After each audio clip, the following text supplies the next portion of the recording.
Bonjour tout le monde, je m'appelle Kadetou Kamara, étudiante en 4e année en sciences infirmières de l'Université de Moncton, campus de Moncton. Dans le cadre de mon projet de fin de bac, j'ai décidé de faire cette vidéo qui porte sur le processus de transition d'étudiante infirmière à une infirmière graduée. Dans ma vidéo, je vais parler de 3 grands thèmes importants qui vont nous permettre de bien nous préparer pour l'examen d'autorisation. Mais avant, nous savons tous que dans la vie, il faut passer à travers plusieurs situations. Et dans nos vies professionnelles, la transition est la première et souvent la plus importante. D'où nous pouvons la définir comme un passage graduel d'un état à un autre. Aussi, mon objectif dans cette étude était de comprendre l'expérience des infirmières débutantes afin d'améliorer le système dans les institutions et dans les établissements de soins. Je voulais aussi savoir quels sont les facteurs qui poussent ces infirmières à quitter leur emploi et si elles vivent l'épuisement professionnel. Mon but également était d'être connaissante des stratégies adoptées par ces infirmières qui peuvent nous aider, nous les étudiants de 4e année, mais aussi les étudiants de 1e, 2e et 3e. Lors de ma recension des écrits, les études ont démontré que le niveau de stress est plus élevé chez les étudiants de 4e année, d'où l'importance pour moi d'élaborer sur ce thème. Voici en gros le contenu de mon étude qui m'appelle à faire la vidéo.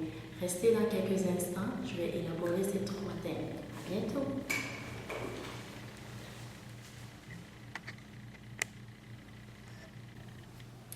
Comme je l'ai mentionné tantôt, je vais vous parler des 3 thèmes importants pour notre examen.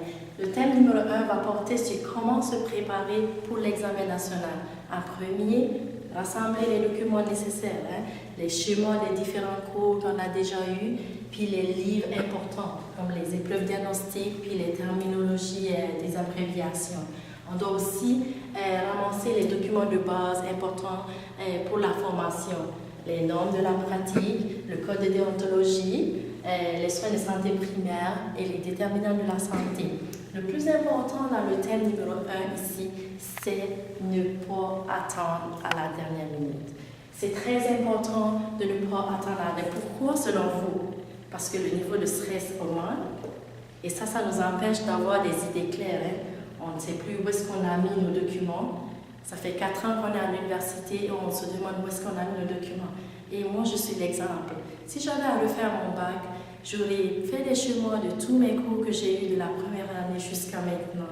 J'aurais rangé mes documents parce que je risque de ne pas finir la révision à temps. Et ça augmente un niveau de stress aussi. Donc, c'est très important de ne pas attendre à la dernière minute et de commencer à étudier. Je vais vous parler dans le second thème des astuces qui vont nous aider aussi pour l'examen. Dans le deuxième thème, je vais vous parler des astuces pour une bonne préparation. En premier, on va commencer à lire les documents professionnels, comme les normes et les compétences, le code de déontologie que j'ai déjà mentionné, les soins de santé primaire, les déterminants de la santé. Aussi, il faut apprendre de son préceptorat. Lors de notre préceptorat, on va voir des maladies qu'on a déjà vues dans nos cours. Donc, ça serait intelligent, arriver à la maison, de faire un petit schéma pour résumer cette maladie et mettre les médicaments à côté. Ça nous sauve du temps pour aller les revoir après dans les livres pour étudier. Aussi, il faut avoir une bonne alimentation. Parfois, on est tellement stressé, concentré à étudier qu'on oublie de manger. Ou même quand on mange, on prend des chips, du popcorn, puis on pense que c'est tout. Non, il faut bien manger. L'organisme a besoin de s'hydrater, il a besoin de revivre, il a besoin de se concentrer. Fait qu'il faut bien manger. Sans oublier l'exercice physique, détendre les muscles, avoir un bon sommeil. Ça fait que le cerveau est déjà prêt pour une nouvelle journée. Aussi, on ne doit pas oublier la gestion du temps. Je sais que je l'ai déjà mentionné, mais c'est vraiment important parce qu'on ne peut pas être en retard. À la fin, il faut avoir un objectif. Il faut être positif. Il faut se dire que oui, je vais passer cet examen. Je suis capable, je suis confiante, je peux le faire. C'est ce qui est important. Dans le troisième thème que je vais vous présenter bientôt, je vais vous parler des recommandations qui aident dans la préparation. Donc, on se revoit tout de suite. Dans le troisième thème, on va parler des recommandations des personnes qui ont déjà vécu la transition et de ma participante dans mon étude dirigée. Il faut commencer le plus tôt que possible. C'est sûr que plus on commence tôt, moins on est stressé et plus on avance dans nos révisions.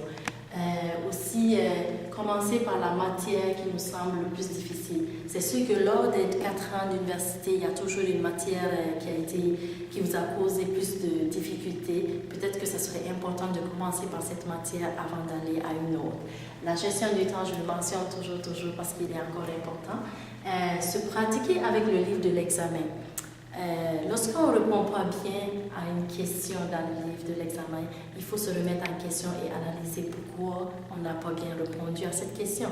Peut-être qu'on ne comprenait pas qu'est-ce que la question demandait, peut-être qu'on ne se souvenait plus de la maladie, mais il faut se remettre en question et aller trouver nos réponses. Le plus important ici, c'est la gestion du stress. Si le stress est mieux géré, plus le cerveau il est équilibré, puis il sait comment répondre aux questions. Donc, il faut gérer nos stress afin de passer un bon examen. Voici les 3 thèmes dont je voulais vous mentionner dans ma vidéo. Pour finir, je vais juste ajouter la méthode IDAE qui permet de nous aider à choisir la meilleure réponse. I, c'est l'information, choisir comme lire attentivement la question, souligner les mots-clés. Puis D, se demander qu'est-ce que la question demande. A, c'est analyser les choix de réponse en lien avec la question. Puis E, c'est éliminer les réponses incorrectes. Moi, je pense que cette méthode m'a beaucoup aidée parce que quand je l'ai pratiquée il y a quelques semaines, je me suis dit que si j'avais cette méthode-là en première année, je suis sûre qu'il y a beaucoup de bonnes réponses que j'aurais eues avec cette méthode-là. En gros, qu'est-ce qu'on veut dire par là? Il faut toujours prioriser le patient avant la machine. Donc, il faut faire la collecte avant l'intervention. Quand on est aussi dans des situations prioritaires urgentes, pensez toujours le physique passe avant le psychologique. C'est très important. Et pensez aussi à la réponse qui cause le moins de dommages aux patients quand c'est une question de sécurité. Enfin, on va parler aussi à l'examen, il faut toujours penser à la réponse où l'infirmière est capable d'intervenir de façon autonome parce que c'est ce qu'on mesure à l'examen national. J'avais oublié de mentionner dans les recommandations aussi au niveau du livre de pratique que lorsqu'on est dans le doute, qu'on trouve 4 bonnes réponses, on ne sait pas laquelle choisir, il faut toujours aller avec notre premier instinct et ne pas changer de réponse. Souvent, elle est la bonne. Voici, ça finit ma vidéo. J'espère que vous avez apprécié. N'oubliez pas de me laisser juste un petit commentaire pour me dire si ça diminue votre stress, si vous avez aimé ma vidéo, s'il y a de quoi qui peut être amélioré. Merci beaucoup et au revoir.